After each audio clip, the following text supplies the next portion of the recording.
Hello বন্ধুরা, দেখুন অফলাইনে ফর্ম নিয়ে কেমন কাড়াকাড়ি মারামারি চলছে। এখন আর আপনাদেরকে এইভাবে কাড়াকাড়ি মারামারি করে ফর্ম নিতে হবে না।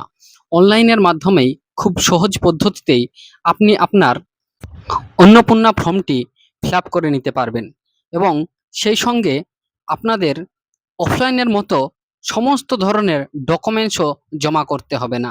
২ বা ৩টে ডকুমেন্টস আপলোড করলে আপনারা খুব সহজ পদ্ধতিতে অনলাইনে আবেদন করে নিতে পারবেন।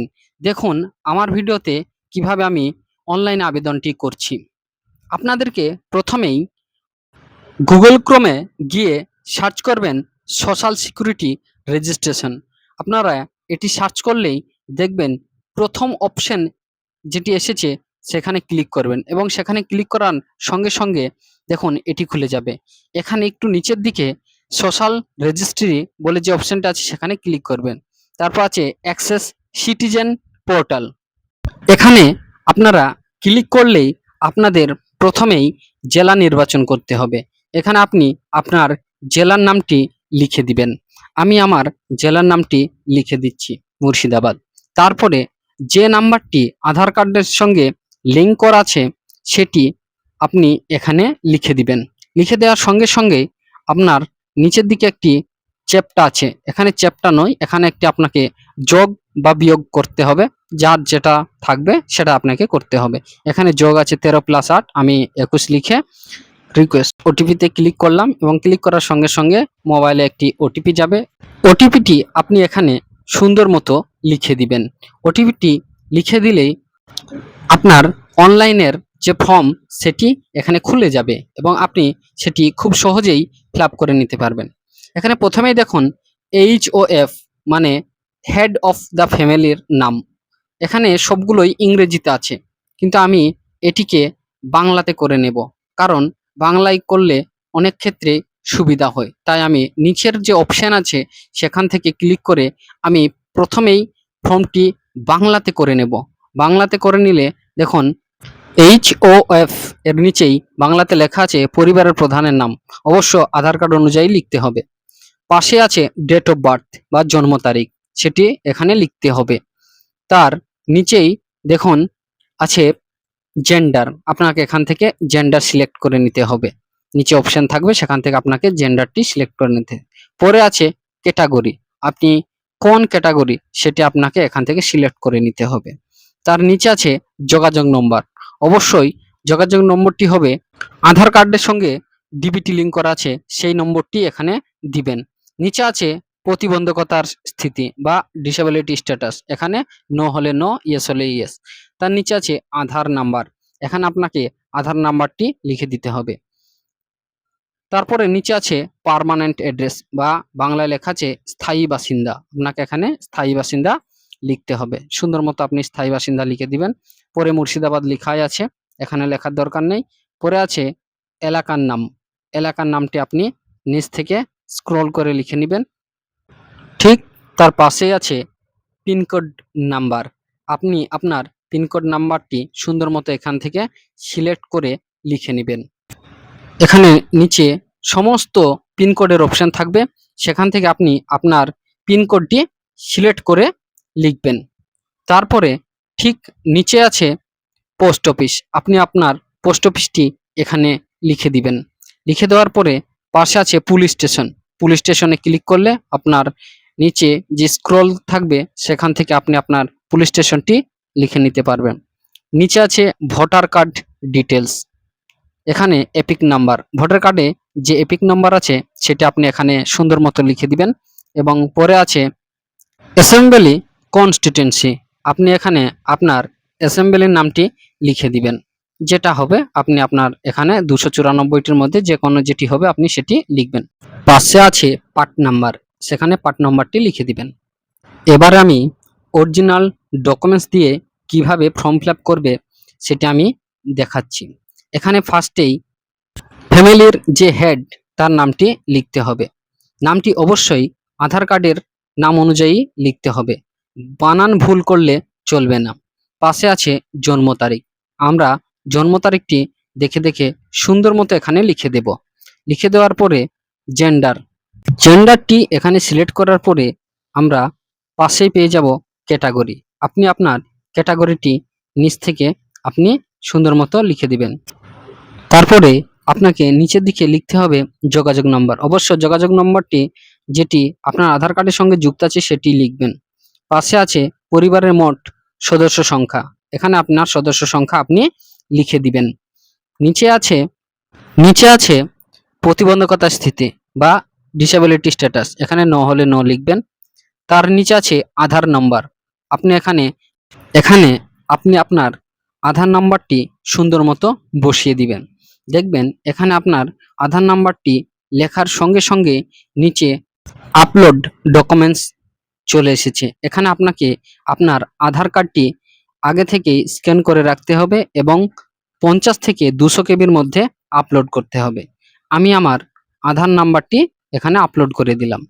ঠিক তার নিচে আছে স্থায়ী ঠিকানা বা পার্মানেন্ট অ্যাড্রেস। এখানে আপনি আপনার স্থায়ী ঠিকানাটি সুন্দর মতো লিখে দিবেন যেন কোথাও ভুল না হয়ে যায়। আমি প্রথমেই ভিলেজ প্লাস পোস্ট একসঙ্গে করে এখানে লিখছি। ভিলেজ পোস্ট যদি কারো আলাদা থাকে তাহলে সে আলাদাভাবেই লিখবে, ভিলেজ আলাদা পোস্ট আলাদা। আমার যেহেতু ভিলেজ পোস্ট একই, তাই আমি ভিলেজ পোস্ট একসঙ্গে লিখলাম। নিচে লিখবে পিএস। পিএস যা হবে তাই, পিএস মানে পুলিশ স্টেশন, যেটা হবে সেটা। এখানে আমি পিএস পুলিশ স্টেশনের নাম লিখে দিলাম। তার নিচে লিখছি ডিস্ট্রিক্ট, ডিআইএসটি শর্টকাটে লিখবে ডিস্ট্রিক্ট। ডিস্ট্রিক্ট যার যেটা হবে সে সেটা লিখবে। আমি মুর্শিদাবাদ লিখে দিলাম। মুর্শিদাবাদ লেখার পরে পাশে আমি লিখবো আমার পিনকোড নাম্বারটি। আমি পিনকোড নাম্বারটি এখানে সুন্দর মতো লিখে দিলাম। আপনাদের যার যা হবে সেটা আপনি আপনার ঠিকানা অনুযায়ী এখানে লিখে দিবেন। আমি আমার ঠিকানা মতো আমি আমার পিনকোড নাম্বারটি এখানে লিখে দিলাম।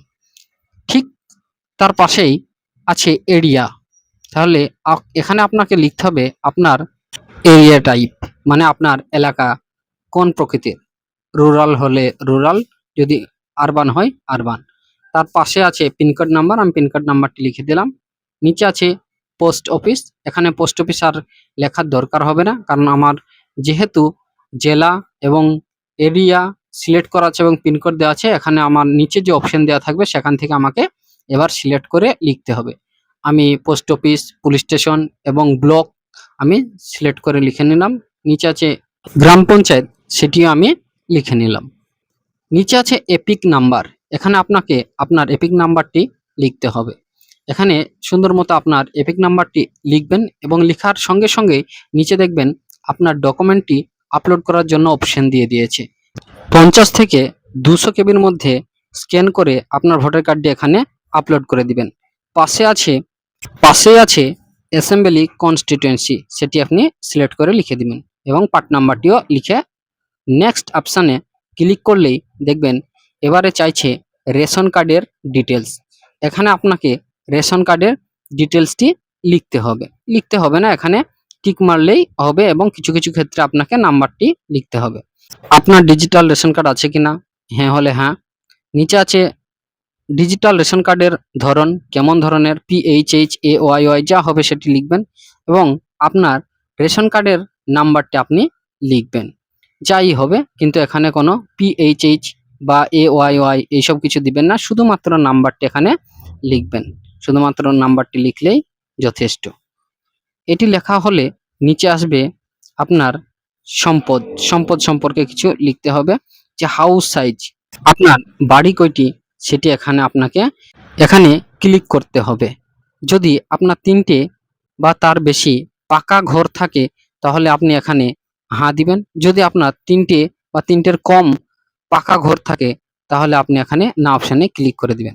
পাশে আছে whether your family own any land, আপনার ফ্যামিলির কোনো জমি আছে কিনা। যদি হ্যাঁ হয় হ্যাঁ, না হলে নাই আপনি ক্লিক করে দিবেন।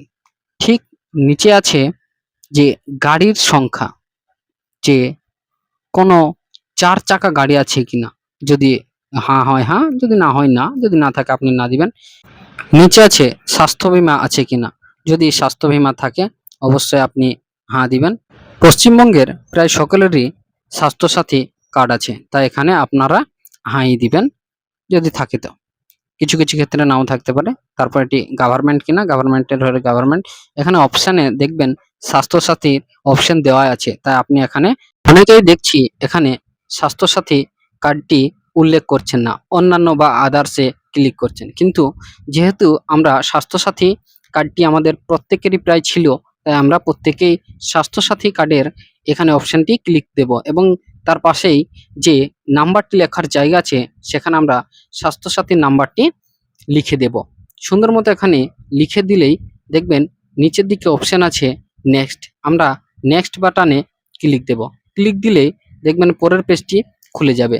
পরের পেজ আছে যে আপনি কি কোনো আয়কর বা পেশাকর দেন? যদি আপনি পেশাকর দিয়ে থাকেন বা কোনো জিএসটি বা কোনো ট্যাক্স দিয়ে থাকেন তাহলে এখানে হ্যাঁ দিবেন, যদি না দেন না। পরে আছে আপনার কি কোনো প্যান কার্ড আছে? যদি আপনার প্যান কার্ড থাকে তাহলে হ্যাঁ দিবেন, আর যদি হ্যাঁ দেন তাহলে এখানে অবশ্যই আপনাকে প্যান নাম্বারটি বা প্যান কার্ডের নাম্বারটি আপনাকে লিখে দিতে হবে। আর যদি আপনার প্যান কার্ড যদি আপনি এখানে না দিতে চান বা না দেন বা না থাকে তাহলে এখানে আপনার নো অপশনে ক্লিক দিতে হবে।